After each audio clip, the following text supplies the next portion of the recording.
Welcome to BitBoy Crypto, your one-stop shop for all things Bitcoin and cryptocurrency. Today, we're going to be talking about the top 5 wallets to store your cryptocurrency in securely, of course. Now, here's the thing, guys. If you've been in crypto for a while, you understand this. If you haven't or you're newer, you may not know this. But storing your crypto on exchanges is very dangerous. Basically, what you're doing when you allow an exchange to store your cryptocurrency is you are giving up the ownership of your cryptocurrency and allowing someone else to store it. And when we talk about being your own bank in Bitcoin and cryptocurrency, the responsibility should be on us to take care of our crypto. And we know there's been a ton of terrible hacks on crypto exchanges that basically have seen people lose millions or in some cases even billions of dollars. So the important thing is to take responsibility for your own crypto and to make sure that you are taking your security very important. So today we're going to be talking about 5 different wallets or 5 different kinds of wallets that you guys can use to store your crypto safely and securely. So first, of course, we have the Monarch Wallet. Now, the Monarch Wallet is a sponsor of the channel.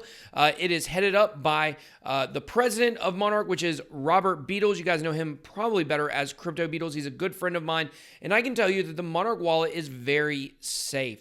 It is a decentralized way to store your crypto on the blockchain.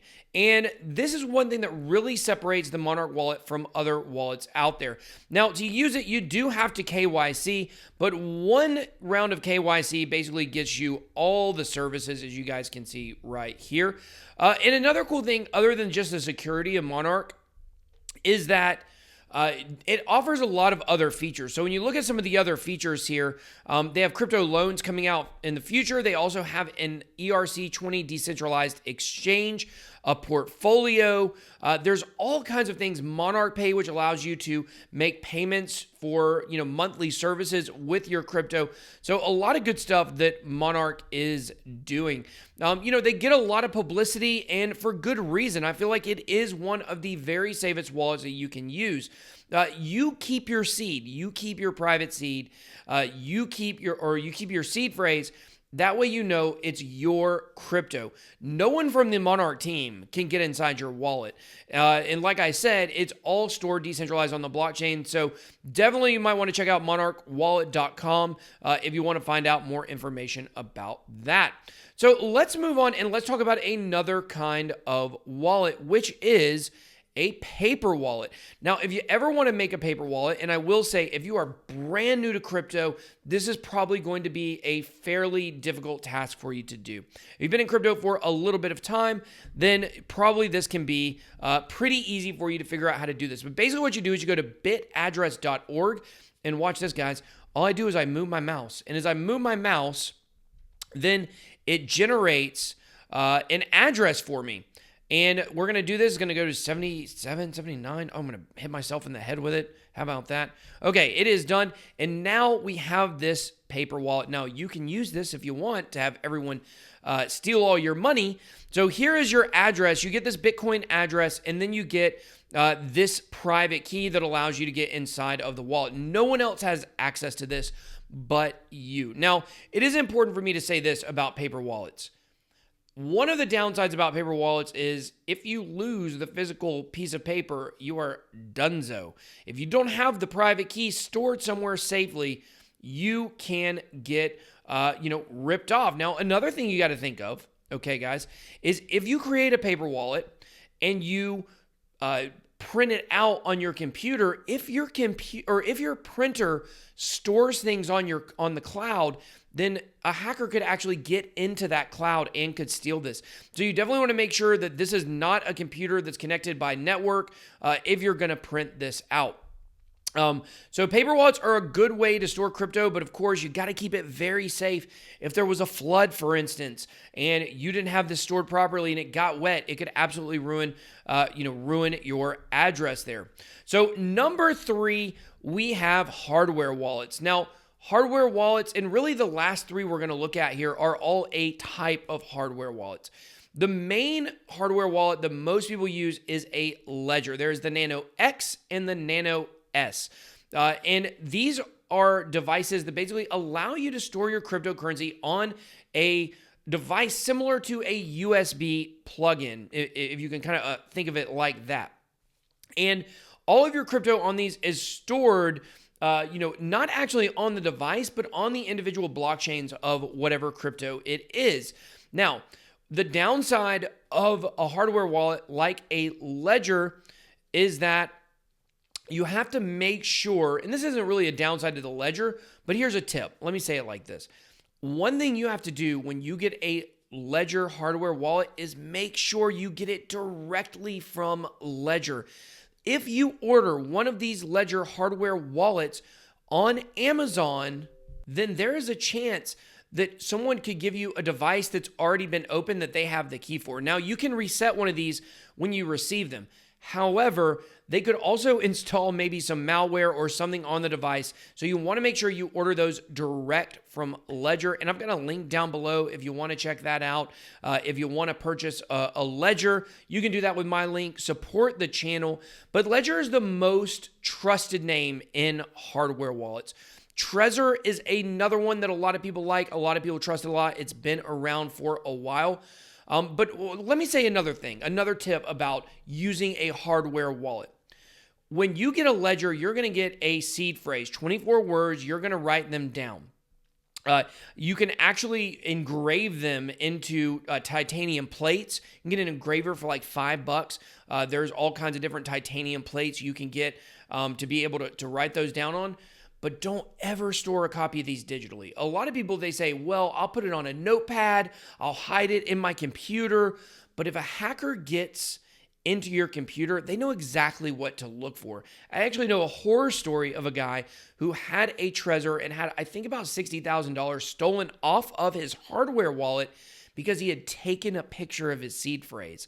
And that picture went to his iCloud. And someone came in, a hacker, SIM card swapped him, was able to get into his iCloud and found that seed phrase and stole $60,000 from him. So definitely, a big hit. So the Ledger Nano X is the newer version. It's very safe, very secure. You can store a lot of crypto, a lot of different cryptocurrencies on the ledgers. And like I said, they are the most popular hardware wallet, so you might want to check it out.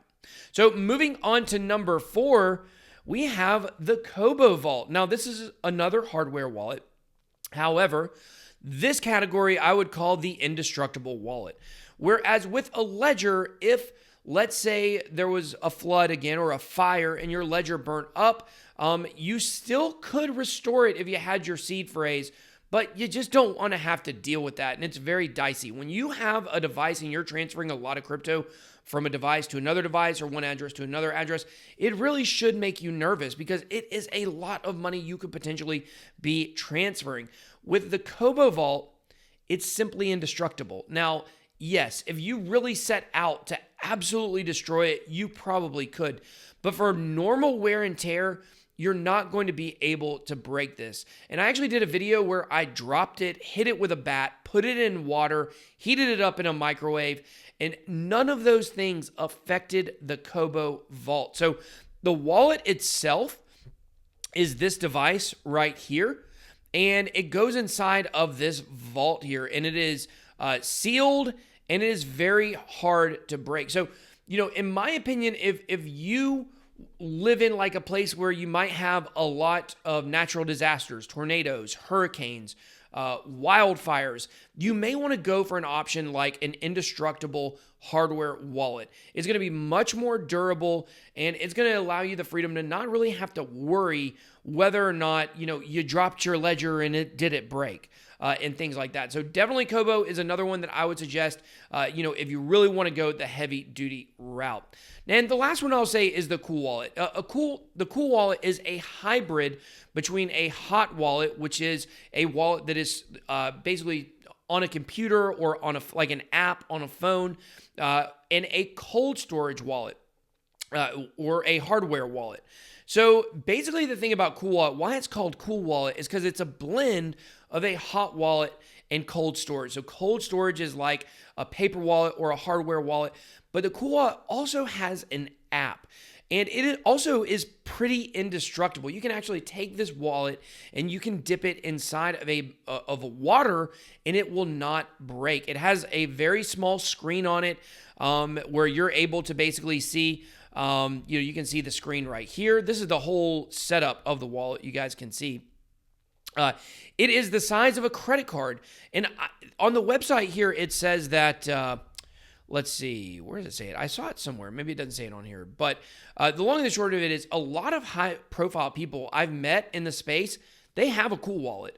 And they like the ability to be able to carry it around in their pocket. Now, along with being hard to break, along with being cold storage, along with being very convenient, Cool Wallet also has an app. So when I say it's a hybrid, you have to have the physical device and the app to get Cool Wallet to work. And that really adds a lot of security because it's more steps someone would have to go through. They would actually have to have your card and then hack your app. And those two things combined are probably just not going to happen. So for me personally, those are my top 5 ways to store crypto safely. The top 5 safest wallets that you can go with right now, or types of wallets that you can go with. But just remember, don't store your cryptocurrency on exchanges. You're handing over the keys to your crypto to someone else, and you've got to be responsible for yourself when it comes to cryptocurrency. We become so dependent on the convenience of banking apps or credit card companies bailing us out when, if someone hacks your account or something like that. And we really have to take more responsibility and more of the onus on us to take care of ourselves. So I hope this video has been very helpful for you. If it has, drop me a comment down below. Make sure you subscribe to the channel. And if there's a wallet that I left out or a type of wallet that I left out, make sure that you drop that down below as well. So thank you very much. Thank you everybody so much for watching this video. BitBoy out.